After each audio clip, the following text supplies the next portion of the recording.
Migao mar Thieth koro dwaro mondo sirikal kaunti ma Nairobi oluok alwora mar ot mar Stima Plaza mapiyo mondo miyo johelni ma kono odogi e tijegi, kaluwore ni ji mathoth maonge gi ywaruok mane onge ywaruok e kind PLC kod sirikal kaunti no noyudore e rakruokno.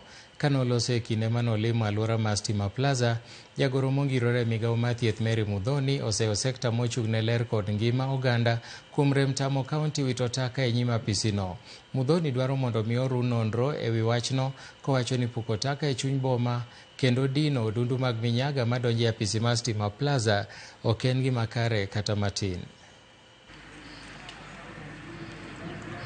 Anybody who passed through here got either infected or affected. It would be important that the county government, the director, the public health, director, to make sure that they come and clean up, because the stench is still here. Come and clean up, ensure that this place is sparkling clean.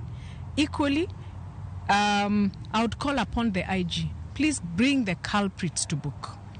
Do thorough investigations, because this is criminal.